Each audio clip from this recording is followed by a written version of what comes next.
This is the Sports Federation TV. Our partners are the Western Cape Provincial Sport Confederation, which has a range of different codes of sport. As you know, the Honourable Minister of Sport, Mfikile Mbalula, made a controversial to some statement last week where he said that cricket, athletics, netball won't be hosting any or can't bid for any international games because they have not met the transformation scorecard as was the report that's come out by the EPG over the last 5 years. We now have the provincial president of the Western Cape Provincial Sport Confederation, Mr. J.P. Nadir. You well? All good, Elton. Thanks. Nice to be here on the Confederation show for a change. Yep. JP, I mean, this conversation is long overdue, number one. Number two, this report, some people believe, is just a flash in the pan. However, people don't understand that this conversation has started 5 years ago. It's a conversation that started with a report of 16 codes of sport that were audited, for want of a better understanding, over a period, and the results are now coming to fore with the announcement last week. What's the Confederation's take on all of this? Well, I think we must put it all into context, and I think it's long overdue that the public and the media and the athletes out there understand what the Transformation Charter is about. The surveys that we've done shows us that coaches, athletes, and even in some cases federations are not even aware of the fact that there is a Transformation Charter. So when the minister came out and made his statement about the fact that certain federations are now under sanction, many people didn't understand the depth behind that statement, and that it was not just simply on the basis of demographics. These are federations that have had the privilege to actually agree to their own scorecard, much less what the other federations have to do, and that is comply to the National Charter. Now, I think it's important to understand that there is a National Transformation Charter that all federations must comply with. And this is where we're going wrong. We're going wrong in the fact that everybody seems to be thinking, or at least the people who like to watch TV sport and measure transformation on what they see on TV, are not aware of the fact that there is a National Transformation Charter that guides sport in South Africa. The minister has given plenty of warnings over the last few years.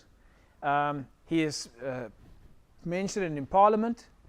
In fact, we were up at Atlantis not so long ago, 6 months ago, where we handed over clothes there and or kit and sports kit. He made the same statement there.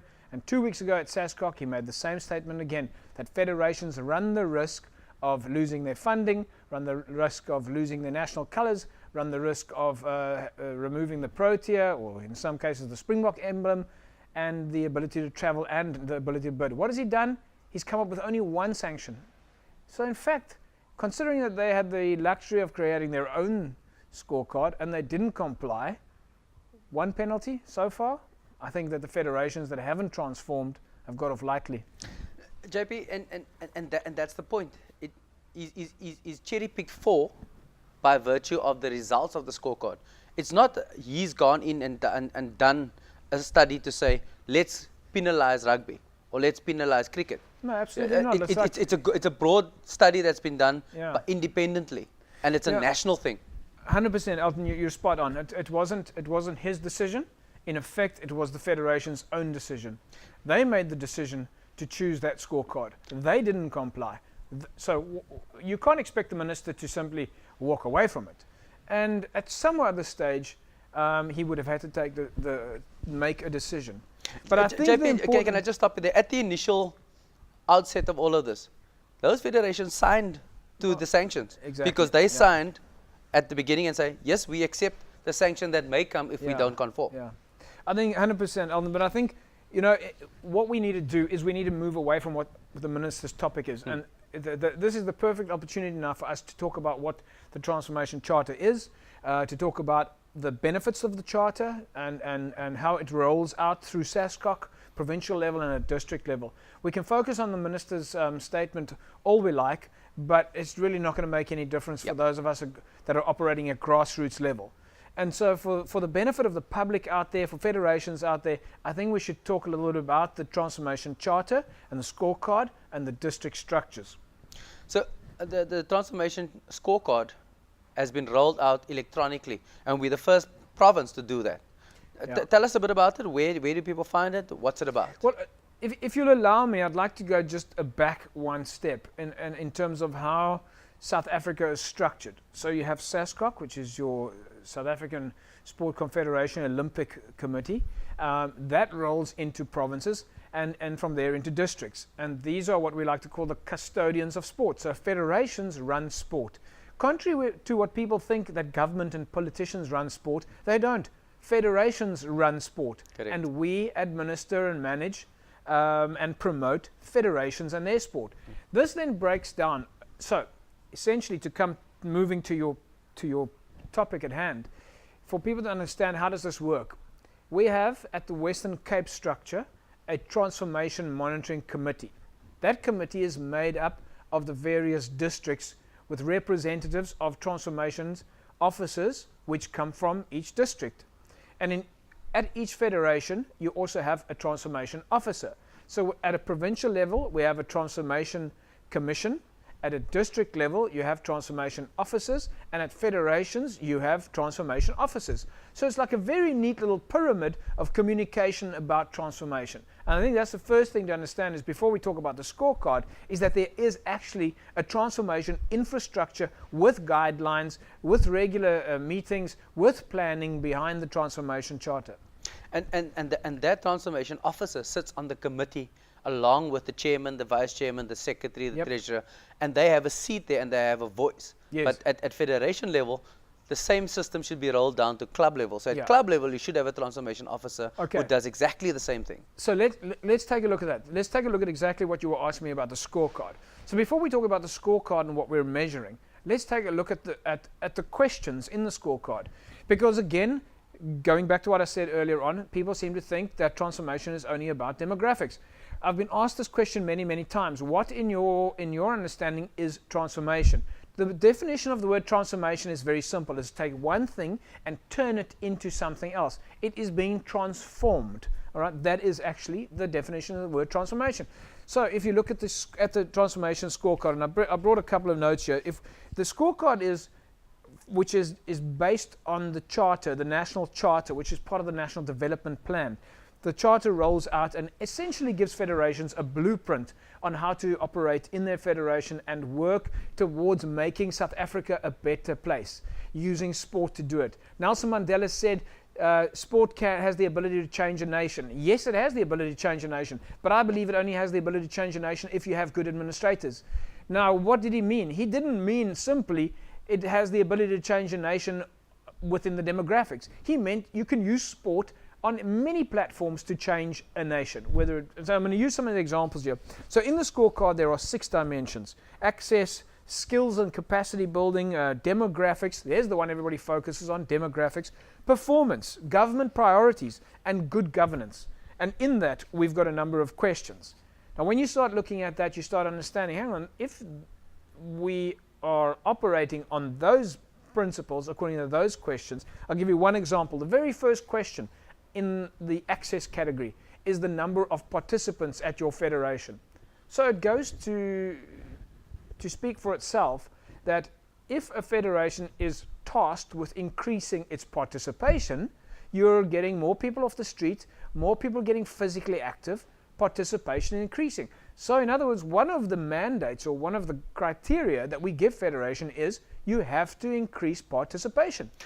JP, and that comes back to good administration, because you need to know how many players you have in your system to register them in a league, as an example. And therefore, you can work on next year we want to increase league participation, so we need to increase our numbers. What's the plan to get to that level? Absolutely. What about questions like, and these are all, I'm not mentioning anything outside of the charter. I'm only talking about the score. What about facilities, clubs? If we tell a club, a federation, it is your duty to increase club facilities. That is on the scorecard. You have to start at a point, and by the end of the year, we're going to measure you, and we want to know, did you open more clubs? Otherwise, how did you serve your community? For sure. And the list goes on. Let's talk a bit about capacity. I mean, capacity, one or two of the questions of capacity building is, how many first aid courses have you had? How many sports administration courses? And people only think in terms of, like you rightly said, transformation, only demographics. There's a range of aspects that one can unpack that needs to look at a range of opportunities, one for employment, one for growth, and 2 for success as a federation. I know you're busy interviewing me, but for the benefit of the viewer, just think to yourself, doesn't it make perfect sense if we use your example of first aid courses, HIV courses, life skills courses? Doesn't it make perfect sense that if a federation is using sport to do life skills courses, first aid courses, HIV courses, child abuse courses, anything, sport has the ability to do it? Doesn't it make sense that if the Transformation Charter incorporates that you're making a contribution to the nation? In every aspect of what we do. Sport, like you said, sport has the power to unite. I watched the movie Invictus of the 1995 World Cup. How that World Cup transformed and changed the morale of South Africa just by one event. And So what I do want people to out there to understand is that people like you and me, Cape Town TV, the Sports Confederation, the federations and the clubs that we deal with, we don't look at transformation and measure it on what we see on TV. We measure it on what we see on the ground. Now, I can tell you firsthand, as can you, that when we go out to ground level, we see the kids without shoes, without food, without socks. Kids who have to share socks amongst each other just so they can play a game. Kids who have to run around or get to a club or get to a practice hungry. Kids who have to get home before it's dark because they might be attacked on the way home. For sure. We're aware of these things. We're very aware of the fact that transformation is much deeper than only the 15 or the 11 players that you see on TV. And that is why the federations must be held accountable for transformation. But having said that, we don't simply wave a big stick. We go out there with our transformation officers, we do the workshops, we try and teach people how do you increase your participation, how do you get sponsorship, how do you get funding, how do you fill in a form, how do you get more participation. We don't just sit back and say, oh well, we'll leave it in your hands, and if you don't pull it off, you're in big trouble. We've got a full plan. And one of our most recent deployments was at a recent executive meeting that we had. We realized that we needed to take a step beyond just the scorecard. And to that degree, we said that we wanted 3 transformation soldiers within each district council. And that those 3 transformation soldiers would then work together with hand-picked federations.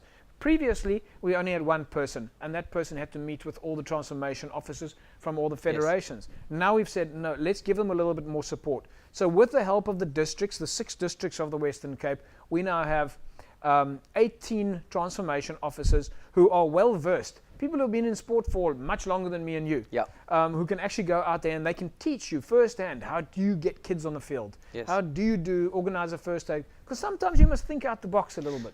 You know, JP, and you've raised lots of good questions and lots of good solutions.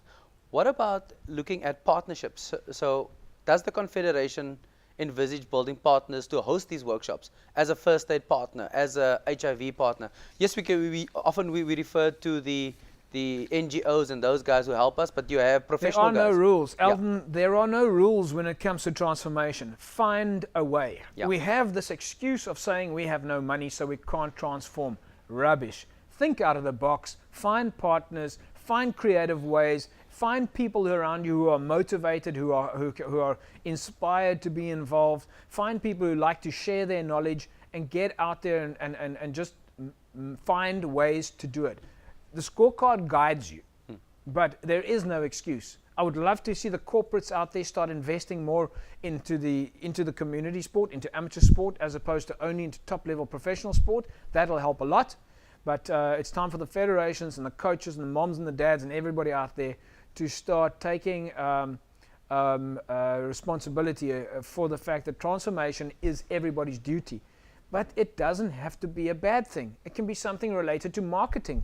It can be something related to finance, bookkeeping, accounting. Whatever your individual skill is, use that to help someone else. Yeah. JP, in closing, where do people find out about the scorecard? Give us the website. So the Transformation Committee website is wctmc.co.za, but that's for the administrators. I think the best place to go to is you can go to the Sport and Rec site. In fact, you can download the charter there. Yeah. In fact, just Google Transformation Charter South Africa and the Transformation Charter will pop up. You can download the entire document. All the questions are in there, and you read through that and you have a very good understanding of how it works. But for the rest, if you're a sports federation, you should not be asking the question of where do I need to go. Yeah. Because at your federation, you've got a transformation officer.